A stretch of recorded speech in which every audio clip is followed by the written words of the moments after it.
Hey everybody, Kim K here with you once again. Again, to start this episode, my microphone decides it doesn't want to work. So I have to make sure I turn it back on and hope you guys doing good tonight.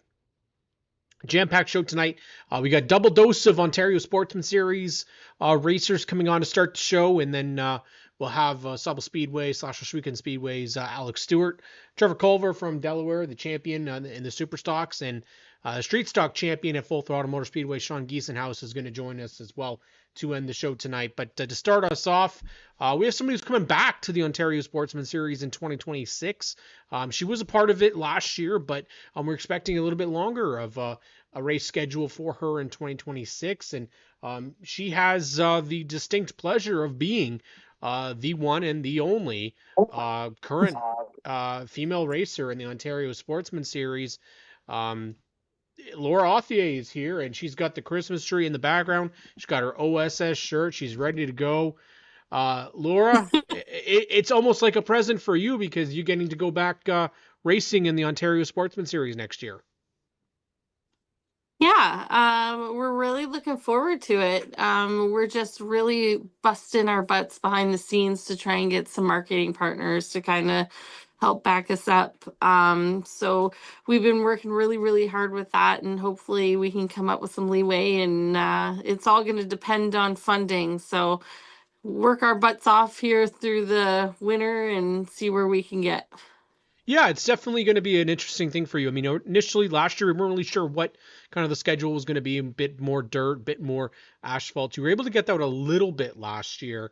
Yeah, Unfortunately, a lot of mechanical problems kind of bit you towards the end of the year at Delaware yeah, and at Sunset. So, what are the plans kind of for yeah. this year? You're looking at a full season in OSS? Yeah, I would love to do a full season again. It was so much fun and we learned so much. And the amount of laps that we're getting is just it's coming from the dirt. You're spending more time in the car and actually enjoying it than you're actually washing it on a full Sunday. So it's like, you kind of get the bittersweet, but it's for 100 laps. I mean, it's worth the travel. And for me, it's worth the seat time. That's why I originally got into the series is because it was 100 laps, and Kev's like, seat time's going to be for everything. So they hop in one. So it's just a lot of it's still seat time. I have a lot of learning to do. I still, I run fairly, middle to back, and I still have so much learning to do that I think the 100 laps gives me so much time to learn as to 20 laps. Yeah, that's definitely true. And then I mean, you already been hitting the pavement already this off season. Your new season really just kind of ended, and then you were already out at Build a Dream once again for Yeah. 2025. And let's talk about that experience. You've had them as a partner for the past couple of years. Yeah, so I think we got with them in 2023 season was their first season with us. So we've been with them, yeah, 3 years now. And that was our third time back out to Toronto for the expo. And we got to talk in front of between 4 and 5,000 girls again this year. So the girls got to go out and tell them, what they do while they're out at the racetrack. And some of these girls haven't even seen a stock car before. So, and they talk a lot about this Formula One thing. Toronto, it's a big deal there. Yeah, And I thought, okay, all right. So, like the last 3 years we've been going, that we hear a lot about the Formula One. So they've never seen like an oval stock car before. They have no idea. So it's really interesting to them. And then on top of it, to see that, the car, like it was so funny because we were unloading, or no, we were loading up to go home. And um all the janitors and that, they were all kind of checking it out before we were leaving and packing up, and I was getting the trailer ready, and they're like, "You're gonna drive that out of here? You're gonna drive that out of here?" And I said, "Yeah, I'm gonna drive it out of here." I said, "I'm the driver." And he says, "Yeah, but you're really gonna start it up and drive it in here?" And I was like, "Yeah."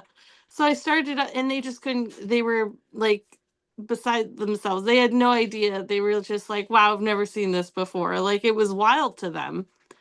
it's crazy how in the province we're not that far away from racetracks, yet it seems so far-fetched for people that we have Yeah. stock car racing here and that it's not Yeah. that far away from the city. You are 100% correct in that a lot of these kids just they don't Not a know it clue. exists. They have no idea. Ashley Yeah. McMartin says, "Love you," as a huge female track supporter. I mean, Laura is all about the ladies, and presenting the ladies at the racetrack Yeah. because once again, your crew Yeah. is all, aside from Kev, is all ladies, Yeah. and it's all coming out, and they Yeah. come and Yeah. make it a big deal for you every weekend.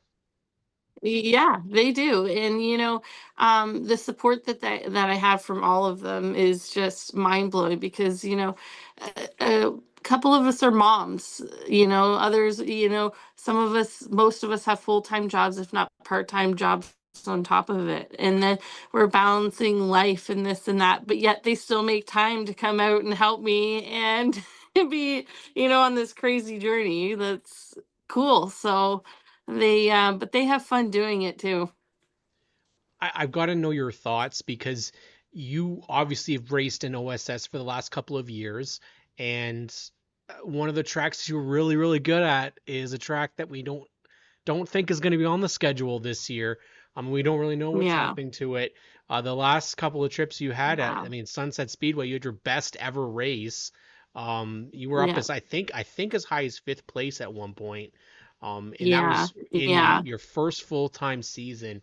So now that yeah. that's not going to be an option for you, which track are you looking forward to heading back to? Um, well, that's a good question. I'm gonna say Flamborough because we really didn't get a chance when Yeah, we got rained out from Flamborough, and I really don't like. I think you mentioned it a few times where you're like, "Well, your laps were really good, like they were solid," yep. and I thought to myself, like, "No, I really didn't think I did that very, like, you know what I mean, in practice and that." So I'm kind of excited to kind of try Flamborough. I think to see and kind of give it a good go at least because yeah, we didn't get a chance and I didn't feel like I was really that good at Flamborough when we were practicing and I still, again, these tracks I've never even seen before. So when I showed up at them last year, it was like, okay, well, what am I in for? So How was the Santa Claus parade? You are always representing racing out for the Santa Claus parade. You got the car all dolled up as yeah. well. How was that once again? Yeah. It was good. We always love to put on something special for our partners, like especially our local partners.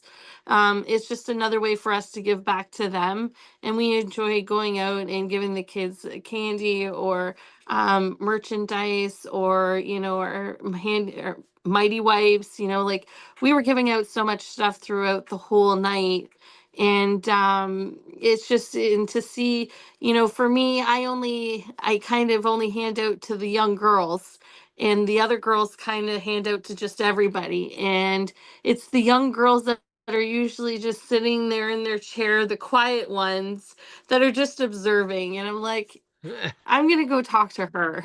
So it's usually the young girls that I'll go and approach and just kind of, okay, well, Merry Christmas, and just to see they're like she come over just to talk to me. I know that So I know that when it's fun. we were doing a lot of the autograph sessions, just gonna put it out there, and I'll say it time and time again. The ladies are the most popular. You guys are the most Yeah, popular by yeah, far out there. The kids absolutely love having you out there, and I'm hoping that we can get some partners to help you out this year because having a full-time female in the OSS is desperately needed.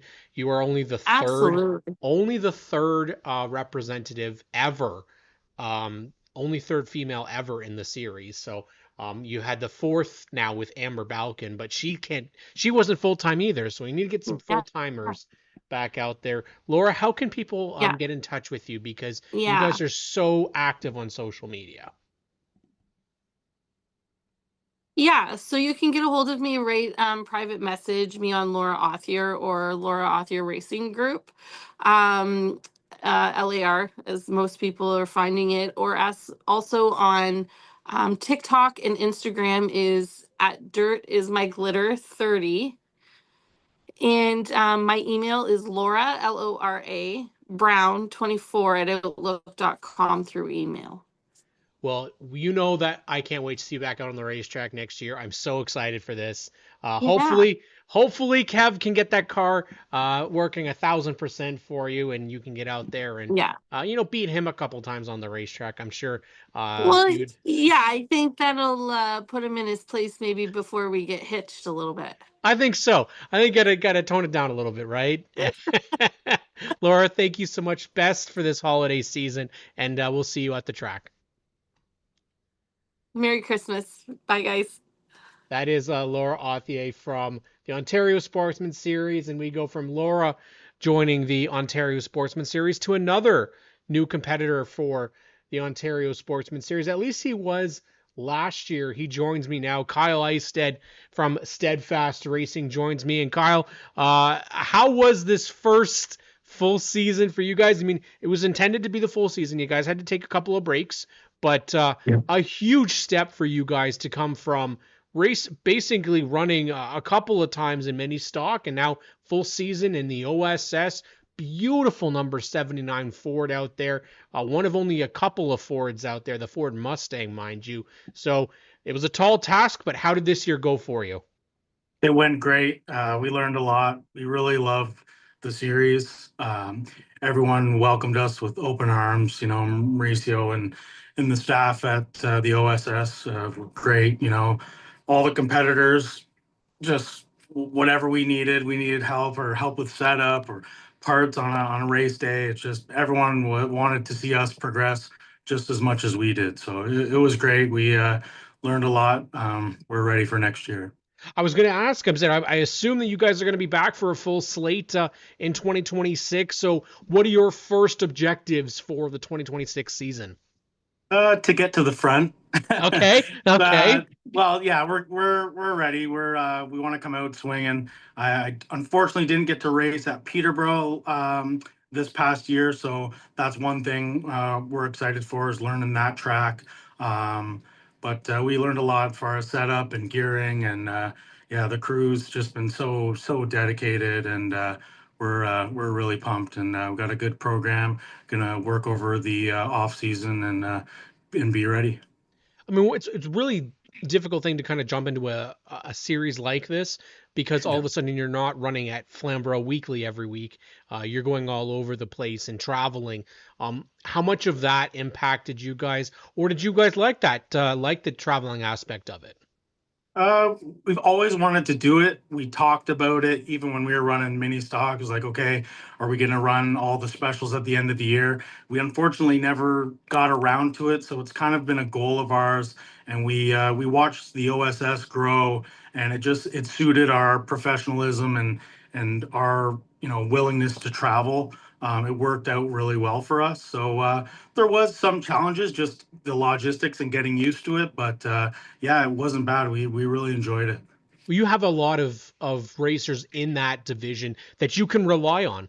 That's one of the best things about it is you guys have kind of the local guys from Flamborough. You have your Kevin Gallants, the McGlynn brothers, obviously being a large part of that Flamborough Speedway for a long time. And Ashley McMartin wants to know that what was your biggest personal win this year? Obviously, you didn't get a physical win with a first place finish, but for you, what was the win for this year? The win this year was making some passes. That felt really good being in traffic. The first couple races, we were kind of at the back, filling out the car, Yep. figuring it out. But once we got in there, and then the 15 laps, we unfortunately broke at Flamborough. But being back in the hometown on the home track was very motivating, and we laid down some really good times, and that was a win.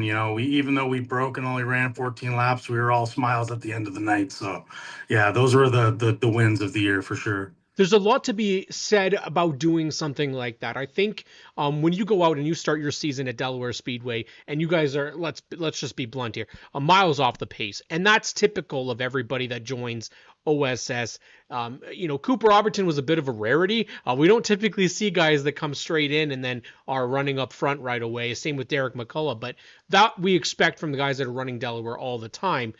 But to see the progression from you from that opening race until sunset at the finale, you weren't going laps behind. You were sticking with the rear of the field, keeping it conservative, keeping it yourself safe.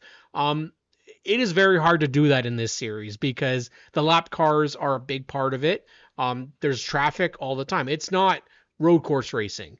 You're going to run into lap traffic here. So as a rookie out there, what did you have to do to make sure that you were not caught up by the leaders? Just really listen to my spotter, pay attention to what's going on. I'm a, firm believer in, your lap, get out of the way kind of thing. Yeah. Everybody that's led a race before knows what it's like. So, yeah, I just wanted to make sure I was learning the tracks and keeping my speed, but also, giving leeway and just being respectful because, that's what our series is about. Was there any race experience this year that you did not feel prepared for? Obviously, going from a mini stock race to 100 laps is very different. And it's also 100 laps in a lot bigger of a car, a lot hotter of a car, I would imagine. You're also racing most of the time at the end of the night. So I'm curious if there was anything within the race procedures, that extended period of time that you felt conditioning wise or mentally that you had to adjust for. Going into the first race of the year, I really thought I was worried about that. But after the first few races, and having the power steering and the good setup, honestly, like I'd rather race 100 laps in an OSS than 25 in a mini. Like we had no power steering for so many years in the mini stock, and it's just a totally different style. So all the years racing, I was okay. Nothing like that. My preparation kind of stayed the same as far as preparing for the race. A little bit different racing later in the evenings, but it's nice racing under the lights for sure. The only time I guess we maybe unprepared was the banking at full throttle. And Yeah. just racing such a short track, I was really I was unprepared for that. But Mr. Tolton took me around the track and kind of guided me and showed me a good fast line. So yeah, it worked out. And that's somebody that, again, you have the benefit of having these guys that are all local favorites. They're all really good at certain tracks. I mean, you have Kevin Trevelyan even saying here just in the chat that you definitely got better as the season went. And that's a guy that's been in this series, I mean, pretty close to its inception, really. I do have the statistics. I just don't have them out physically for me. But he's done a lot, we'll just say. Kevin's been around a while. You had Doug Cathcart out there. You have like I said, the McGlyns, who've been since the series inception, they've been a part of it. Obviously, you have guys like Brad Robinson, who was a little bit newer to the racing scene. So going out there, you've got people that you can connect with, you can ask, you can see what they provide in terms of assistance and help. But you mentioned, coming to OSS from mini stock.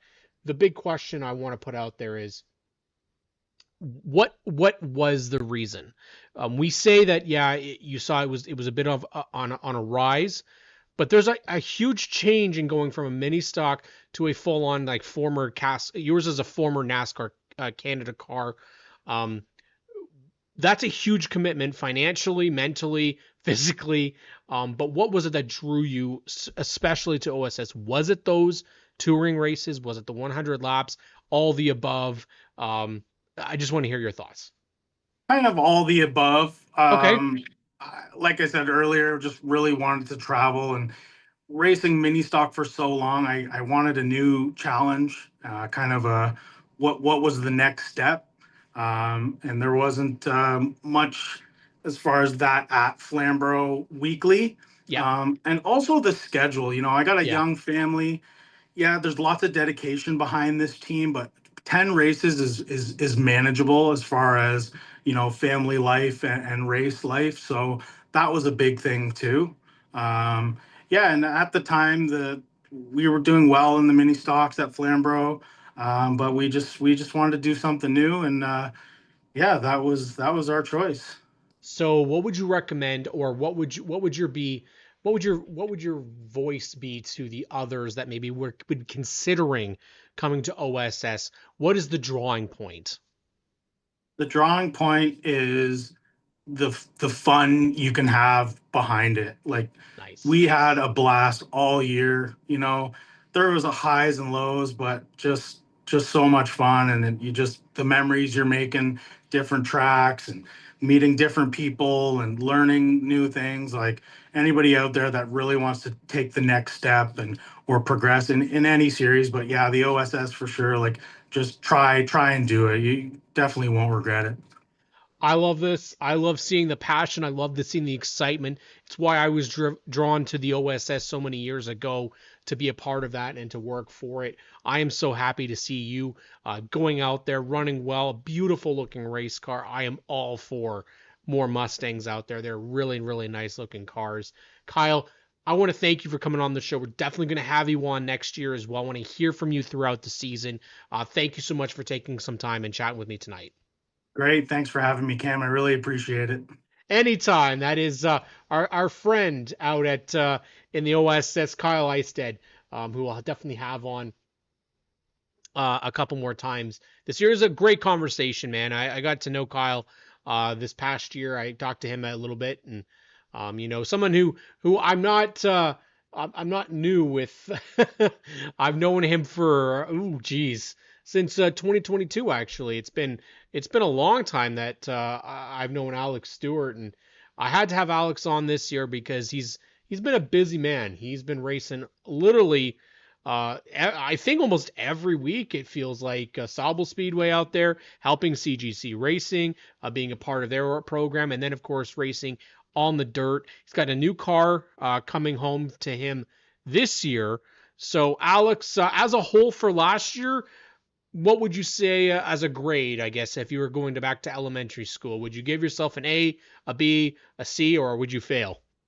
Uh, uh, I don't know. I think I'd probably fail. Unless you're Really? talking about pilot's licenses, then I've definitely passed that this year. Yes, the pilot license that you got at Sunset. But first up, how's your back doing? You feeling any better? It's it's fine some days, but then other days I do something and tweak it the wrong way, and it comes right back. So In a, I don't really know if I want to ask this, but in a sense, is an airborne crash worse than hitting the wall? um, Like from your experience, from what you felt. Sunset was definitely a bad crash. Yeah, Not only did I go airborne, land, and then hit the wall, yeah. but yeah, I think the airborne part does a lot more because you decompress your spine, then compress it, and Yeah, yeah. Because I know you did a great job with rolling, or Wade Thorne, I think, rolled your car out at Delaware, and I think what I've been told is actually rolling is not. It's not actually. It just looks dramatic, but it's not as severe as actually doing something like what you went through. Corey McAllister's gone through. It's that exactly what you talked about, that compression. So that car that you were involved in that wreck though, dedicated to running that car at Sauble this year, or is that car going to be retired? What's the plans? so that car is going to either continue to be a triple threat car, as in a bone stock, mini stock, and dirt mini stock, Yep. or it'll be strictly mini stock. Okay. And then the new car that wasn't supposed to be told about, but apparently everyone knows about it already. Um, that is just going to be a dedicated Sobel car. A dedicated Sauble car. So plans to be back next year at Sauble. At least that car is going to be there representing your team. How did you find running the bone stock program out there last year? It's still in its infancy, but I take it that it's done very well. Uh, Sobel's racing was great this year. I think we Okay. only had really two main caution in our weekly racing, which is great because if you can run side by side, three wide, and only have two wrecks, that's a score. Sauble Yeah. has quite the reputation of being a clean racetrack, so hopefully that can continue on to multiple years and keep racing clean. Is there a feeling that you guys expect more guys and gals to be heading to the Bone Stocks at Sawbull this year? Uh, I've heard a couple people are planning on going to Sauble this year, Good. especially with Sunset. Hopefully not closing for sure, but who knows? And then I have heard some rumors of some Varney people wanting to come up. We'll see. I Hopefully, do have a couple of questions. I see Calvin Reeser says, when does your pilot license come in? I assume you've already gotten it since you're already certified. yeah. I think if you fly 3 times in one race season, you should have it at that point. Graydon Bunn says, Uncle Alex, big fan. You're a tough customer. But Pop Samuels, no, you didn't fail Total A. You put a lot of laps on. You definitely did, and you did both Sauble and Oshwegan Speedway. And man, um, you guys have done a great. You, Spencer Riddell, Wade Thorne have done a great job, and I'll say in switching my kind of attention to dirt, and frankly through the mini stock program. I can't say I'm ever going to be the biggest sprint car guy, but man, you guys put on some damn good racing in the mini stocks. Planning on going back this year? Um, Me personally, I don't plan on racing that much this year, but Okay. I will definitely have the car out there as much as I possibly can. But that one guy named Graydon Bunn that keeps commenting, he's gonna be in the car at least one time this year again on dirt. So And he we'll knows see. that. Uh, I don't think he gets a choice anymore. Nicole says should keep all four tires on the track. Yes, I'm sure he's planning on doing that. Unless I'm in Obviously, the corner. well, you are taking. You said you're going to take a bit of a break away from it. Is that just for respite to kind of calm your back, or are you ready to give a little bit of a bit of a break, or just giving opportunities to other people? It's kind of giving like my body a break. I Yeah. don't think I've really ever had a good season while racing. I've always been in hard wrecks every year. Hmm. So gives my body a little bit of a break and then gives opportunities to other people. Like, um, I don't know. Say Graydon, for example. Last year he's never really raced on dirt, so him being able to go to Oshwegan and do as well as he did, I think he was super excited for that. So And how do you feel when you get to bring somebody else in to run your car? well, as long as they don't pull a Wade Thorne and flip it, pretty good. Yeah, so Graydon basically has to just keep the car upright, and he's in the good books. Well, hopefully this time he keeps it off the wall. Ooh, oh, I don't know if I want to get in between the middle of that, but it's gonna be fun, man. It's gonna be good. I'm glad that you guys are gonna be out there running at the beach, at least having a representation up there. Obviously you've talked about it before, and I appreciate and I applaud the move of giving yourself that break. You don't want to make anything worse. Next time, listen to me when I tell you to not race when you're aching up. But Davey Tolton says a love from the nightmare.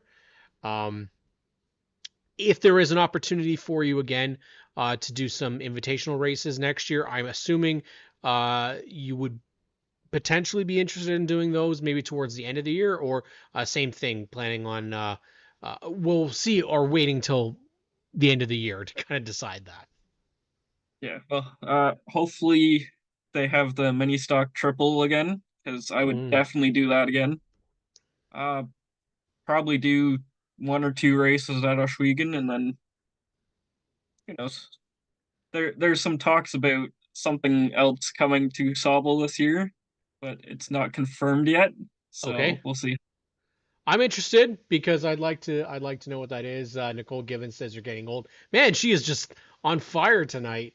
Pops Campbell, we are going to put him to good use as one of our uh, as one of our crew chiefs. Yep, absolutely. I love that idea. And Creighton says it was one little kiss. Okay. Uh, car owner gets to control the when he says what it was. So, Alex, buddy, I'm gonna have you on a couple more times in the the next year. We'll hear from you and see how things are going. But I really appreciate you stopping by and chatting with me. And best for this offseason. Hopefully, I don't see you and take care of that back, man. I don't want to see you like in a cane or with a cane or a walker and a scooter, man. That's not what we want to see. Thank you for having me on the show. That is Alex Stewart. Make sure you follow him, Alex Stewart Racing, this off season, and we'll see actually who he puts in the car. I'm actually excited to see if there's going to be some all stars in that number 16 car. And that's one of the things that I absolutely love. Actually, I love seeing that he's going to take himself out of the car for a little bit, but then put somebody else in it while he cannot. Oops, I apologize, Sean. I put you on first. I'll bring you right back. Trevor Culver is going to be on first, not Sean Giesenhaus. So I apologize there to Sean. But Trevor Culver, the 2025 Superstock champion, joins me from Delaware Speedway. And how about that, Trevor? I mean, I think the last time we chatted, it was a possibility that you were going to go and take the championship. And lo and behold, you did it. We talked with Ryan Dyson a couple weeks ago, and he said it was kind of a hot start for you, and then it cooled off a little bit. How did you feel that the year went? Yeah, I mean, all in all, a great year. Really happy to end the year with the big trophy that everyone chases. So big pat on the back to all my crew members and everyone that supports me between my sponsors, like I said, my crew, and then McCall Racing Enterprises that helps us do that. But yeah, we started off the year really hot, really good. And then we weren't, I guess, as hot at the end of the year. Part of that, just a couple racing incidents, bad luck, broke. We had a wheel bearing go bad one night. Everyone that knows me knows that I like to try a lot of different setup ideas on my race car. Sometimes too many, and at the end of the year, maybe a little too many. I had the car working very good in the mid part of the season, but I have another, I would say, attribute or trait that could be very good and very bad, and that's that I'm never ever satisfied. So sometimes that's good in some ways to keep gaining and making the car better, but sometimes I maybe try and get a little bit too much and trip over that here and there. But all in all, really happy with how the year went. Obviously, being a racing dad is definitely something that a lot of the racers we're seeing, like Ryan Dyson, actually getting to experience. How about for yourself, a championship season, mind you, as a championship winning dad? So how was that experience for you? Yeah, it was awesome. And actually, that kind of reminds me, after my daughter, after she arrived, we won 3 races in a row, and she was at those first 3 races. The next race, the 4th race, she didn't come to, and we lost. So again, I like to take the blame if it is my fault. I kind of want to point that one to her. She's got to do a little bit better and make it to the track every week this year, and then we won't have any issues that way. But yeah, it's a lot of fun. Just really looking forward, hopefully setting a good example for her in the future as a guy that chases his dream and works as hard as possible to try and succeed at again, the hobby that I love the most. So I just want to kind of show her that if there's something that you really like or really want to do, and you have a goal and a mindset that you can accomplish whatever you put your mind to. And I could say that after racing, it took 10 years of running in the Superstock series at Delaware before we won our first championship. But again, I still had that mindset and that goal, and just kept working, and eventually we're fortunate enough to get it done. I mean, it's one of those things that I think we can say it is arguably one of the toughest divisions across Ontario that you have to win. I can't really say that about other tracks because they don't have the level of competition that you guys have on a weekly basis out there at Delaware Speedway. You had the field covered for a good bit of the year. However, not for the full season.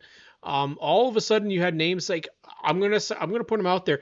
I think Ethan Orr next year is going to be somebody that we have to watch every week, because he started to show, holy crap, that kid is so young, yet he went out there, he won a race. You got Pete Vanderwist Jr., who legitimately had the worst possible luck you could have to start the year. I don't think he even got his season started until pretty much the end of it. And then they're chasing you. So the young kids they're coming. And I don't know, are you going to be able to hold off this young talent? I have to. That's you can't go to the racetrack. You can't go to the racetrack thinking that. You got to go to the racetrack thinking that that you're going to win, and it's your time, and I believe that. I do believe that it's not going to be easy. I know that these last 2 championships weren't easy, and next year will be exactly the same. Like you talk about, so you mentioned Pete Vanderwist Jr., you mentioned Ethan Orr, Jay Cox was running really good another towards one. the end of the year. You mentioned Ryan Dyson earlier. He also was a guy who had some bad luck, but he's shown speed lots of times before, and we know Ryan can get the job done. You look at other drivers. Not sure if both of the Nagy brothers will be back. They're always up front. You look at Nick Ramsey. He's always fast. You look at Brody Rickwood. He's fast. Yep. Really came into his own this year, having a ton of good runs, ended up third in points. You look at Mason Culver, another young shoe coming in. I know I'm forgetting 3 or 4 names. Darrell Lake. Lake, he's a veteran that's raced in this series longer than anyone. And at the end of the year, they got his car dialed in. He's running up front. There is no lack of talent in this field. Just got to make sure we put together, I'm not sure what the season is, but we got to put together 10, 11, 12 races with our best stuff every week. And I believe if we bring our best stuff to the track every week, then we're going to have a really good shot. Well, you know what? We have to touch on something that you mentioned, because the Culver show at Delaware Speedway is getting bigger and bigger, because you've already got yourself and Justin there. Now we're welcoming in a 2-time truck champion, previous mini truck champion at Full Throttle Motor Speedway. Mason Culver is going to be joining. Got to see him a little bit. He did bring out the old Lonnie Thompson machine. He's going to be driving that, and we know that you guys get a lot of love out there, but there's a burning question in the chat, and it's a very, very important question to ask. Okay, because it is extremely important, and that is, would you wreck your brother or your cousin to win a race? Well, I'm sure my brother is watching this, and he is the one that asked that question. He knows the answer to that question. Years ago, when we raced together at Grand Med Speedway, there was 10 or 15 family friends there in attendance watching the race. He made a move to the inside of me to pass me, and I didn't want to lose in front of those people, so we both ended up in the grass. I told him that I got loose, and my bad, but I don't like to lose, whether it's to my brother, my cousin, or any of those other guys that I just mentioned. I want to have the trophy at the end of it. So my suggestion is, we know Chris Lawrence typically has a couple bone stocks hanging around. If we don't have a Culver versus Culver versus Culver race in 2026, what are we doing? So when have you been in a bone stock, Trevor? I have been in a bone stock once, and I did not do very good. So it's a perfect idea then to see you against Justin against Mason. It's excellent. I love this. All right, Justin, we'll set it up. But in all honesty, you took the year off from doing the touring with the Dayco Superstock Tour. Been off the tour for a little bit. Are we planning on seeing you going back at all to doing touring? Are you going to stick mostly still at home? Or do you know what your plans are for next year? Yeah, the plan right now is the same thing. Going to go Delaware again, the weekly series. The touring is a ton of fun. There's no doubt about it. Ton of fun, a lot of good competition. I like racing at the other tracks. The downside with the touring is you're touring, and it's just a lot more that is, again, harder to do with our baby daughter Katie around, and I want to try and give her as much attention as possible. this summer when we're not crazy with doing everything we are here in the shop. So going to stick to Delaware. Last year, I missed the Great Canadian at Delaware that I really would have loved to race, but I was at a wedding for one of my good buddies out west, so wasn't able to make that. So if we're around this year, I fully intend to do the full Delaware series and then try and chase that big money at the end of the year. I mean, it's a big crown jewel race that why wouldn't you want to try and go win it, right? I love what the URS and the Delaware team put together for that weekend. Think it's exactly the type of thing to make that weekend even more special, especially for the super stocks, which always kind of feel like they get second banana to the APC event. But last year's was great. If we can get 30 odd super stocks out there, I mean, it's completely doable, and we really don't know what the field's going to look like this year with the unknown of Sunset Speedway. Right. So you guys very well could have some competition that joins in. You can have some more competition that goes to Flamborough every week. I personally am excited to see Mason out there. I know he's been itching to try and do this for years, really. So it'll be nice. He's already talked about that on this show, actually, that you've been somebody that he can lean on. But what do you do if he starts beating you every week? Like I said, you got to have the positive mindset. I'm not going to go there. I'm not going to go there. But yeah, you know what? Mason's he's a awesome guy. He's an awesome driver. He's another. We get it, honestly. My dad, his dad, they're all so competitive. My mom are also competitive. Yeah. So if he's not running up front, he's not going to be happy. And I know he's going to work until he gets up front. So I look forward to battling him for wins and checkered flags and having some fun out there with him. One of the things that we've really gotten used to on the Rogers broadcast is actually now it's almost become a running joke of how long your speech is going to take at the end of the night. I still believe it is one of the best representations of driver to partnership efforts that we really see in Ontario racing. I think you're the gold standard for that. I think people need to be on their best when they go on and do interviews like this, when they go on and get interviewed, because it shows a love and care for your partners, and especially because you don't forget a single one. You had, I think, one or two times that I've ever seen that you had to look back just to clarify that you got them all. Do you know the amount that you have currently? 21. Yeah. 21. Now, Nate Greenaway in the OSS is pretty close. I think, though, he was at like 16 or 17. So he's got a ways to go to catch you. Trevor, all the best in this offseason. Thank you so much for joining me, and I can't wait to see you back out there battling with Mason for the championship next year. Thanks so much for having me, Cam. Thanks for everything you do for Ontario racing, and look forward to seeing you when the snow melts. Absolutely. It sounds great. Trevor Culver, your 2025 Superstock champion out at Delaware. What a great chat. Love having him on the show. Somebody who, we can talk with for hours, honestly, and he's a great talker. Someone who I actually have yet to meet personally, but I'm excited to have him on the show. Kind of saw him a little bit earlier when I pressed the wrong button, but he's here now, and that is like a deer in the headlights. yeah, exactly. I love when I click it and then everything shifts upward, and I click the wrong name. But Sean Giesenhaus is here, your 2025 Street Stock champion out at Full Throttle Motor Speedway, and he did it in his very first season of the Street Stocks. Not many people can say that, Sean. So how'd you do it? A lot of it, honestly, like we had a great car all year working with 2-speed. There's nothing bad that comes out of that shop, really. So it was really up to me to figure out how to drive the thing and get around people. It was a big learning experience this year.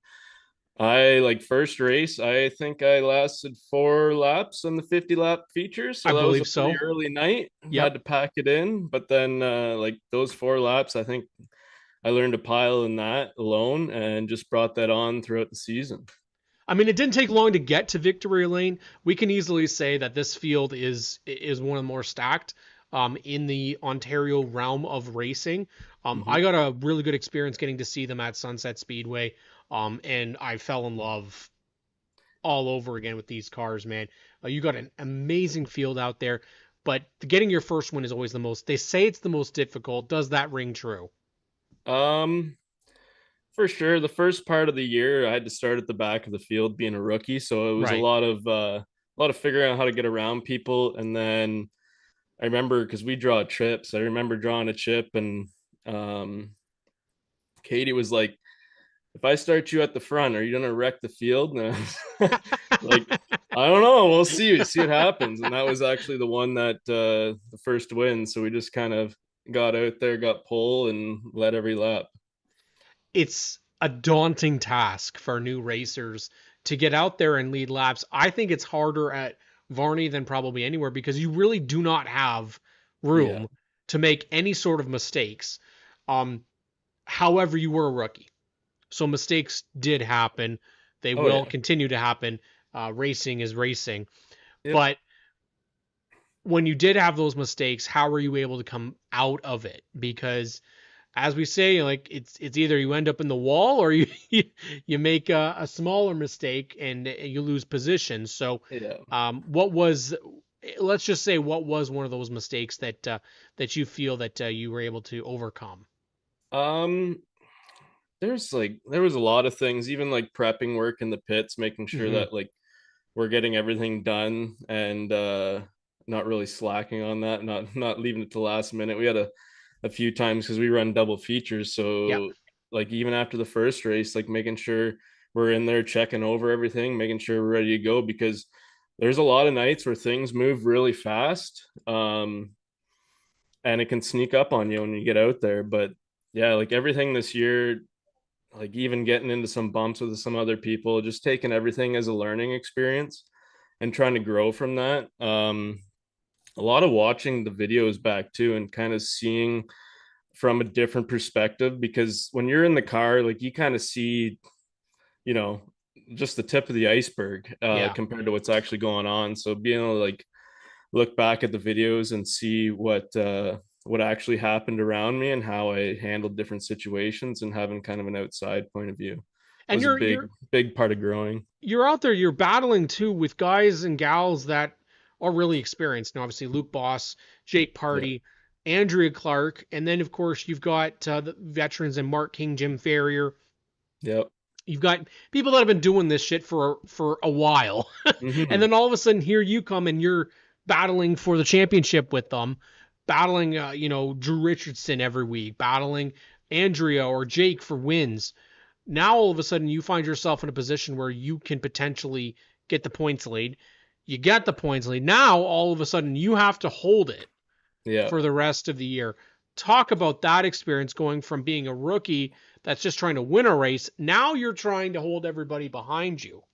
Yeah. Like Jake Party had some issues earlier on, kind of set him back, which Yeah. is rather Yeah. unfortunate. Luke Boss led most of the year. Um, we were in range. We had a couple bad weekends where he kind of pulled away from us. Mm-hmm. And then at the Dave Gray there, he had some sort of breakdown in that 50 lapper, and with that being double points, we ended up getting second in that. I was surprised how many points we gained. I wasn't really thinking that we were quite that close, but it put us way ahead. That was the big thing this year, is just running consistent. And then into the last race, we understood what we needed to do to win the championship. So that's just kind of what I went with. Um, we got into a little bit of a bump with Party there midway through the race, and I just kind of understood that after that point, um, just trying to get what I need, really, just get the position I need, and got up there and just hung out, and yeah, took the championship. That was the big thing, was just making sure I kept a cool head. So And how yeah. easy is that to do? At Varney, there's quite a bit going on, so it's, you gotta, keeping a cool head for me isn't too difficult, but you gotta really stay dialed in and make sure that you don't get too fired up and let your emotions get the best of you. That's for sure. Well, we know that the street stocks, obviously, they got the exhibition at Sunset Speedway. Yeah. Unfortunately, you weren't there. I know, obviously, it was before the championship was to be decided, so Yeah. that's in good in good standing. I think everybody knows why I wasn't there. Yeah, So that kind of makes it's no sense. secret. Yeah, that kind of makes sense there. Yeah. But in terms of your opinion, is that something that you think that street stocks being a part of the invitationals at the end of the season is something that's a good showcase for them? I think like I was at Sunset watching Yeah, the races. I made sure to go down there. Those races were amazing. yeah, I was having a good time there. I couldn't believe it. It was great. I think street stocks maybe doing a couple races here and there, different tracks next year. I don't think that'd be a bad thing. I think it'd be a good thing for maybe some of these tracks to maybe reach out to some of these guys and get that rolling, especially after how those races went at Sunset. Like that was anybody could have won those races. It was yeah. like obviously you got Lane out there has the most experience out of like most people at Sunset. But those guys definitely hung in with them. Yeah, that first race was a bit more an exhibition. It felt a lot Yeah. more like it was Lane just kind of playing with the field, right? Yeah. But he's been racing there for 20 years. It's kind of hard to Yeah. compare. But all of a sudden now that second race, Jake and Andrea were and Mark was probably Yeah. he was probably tickled the most because he got two podiums out of it. Yeah. But it felt like anybody could have really taken it in Oh yeah. that second race. And I think one thing that we did, we had Trevor Clover on just a moment ago, and nothing against those super stocks, but man, if all of those were Thunder cars again, like these street stocks, I'd be Yeah. a hell of a lot more interested in them just on Yeah. the aesthetic alone. I mean, that's one of those things that Andrea's car, for example, I'm so sad it's gone up to Laird, but one of those things, it is just a beautiful car Yeah. that you get to look at. And, obviously you won this championship in your first year, but and that's a goal of everybody. So are you planning on returning to do street stocks? Do you have a plan for next year? Or are you undecided for right now? It always comes down to, what you can find for funding. Yeah. Obviously, with dealing with two speed, I was really looking into getting to OSS next year. Mm-hmm. But when it comes down to it is just budget and how that works out. And Yeah. if we can get some partners to jump on board with us. So that's just kind of up in the air, but I don't know. We'll see what happens next year. Right. If there was an option for another class to race at Varney, you're already in street stocks, but let's just throw out a hypothetical. If there's one class in there that you would love to take just a ride around next year, which class at Varney would it be? Probably hot rods. I love hot rods. Hot rods, like just the all different body styles out there. Oh, I think it's the best. Visually, it's just awesome. It's very similar, I think, to the street stocks, and that the old body styles, just nothing against these new age body kits and stuff, but there's no sex appeal at all to those cars. Yeah. And you go old school, hot rods all the way. I'm a modified guy. I love the modified looks as well. Yeah. Only the Troyer style modifieds, though, not those ugly other ones, the super mods. Ugh. But I will say that, you guys at Varney put on a show, and that was the big part of what that exhibition did, is it showcased what great of a street stock division you guys have. You've got yourself listed as champion, and of course, the banquet's going to be coming up real soon for you guys to celebrate that. Mm-hmm. For yourself, though, off-season blues, or are you going to get ready to get deciding on what you're going to do for next year? Because we're already working at it. Are you? We already got things going in motion. I really want to get into a traveling class. I think that's a big thing for me. Is I want to get out there and try these different tracks and learn them. Which is the first one on your list that you want to try?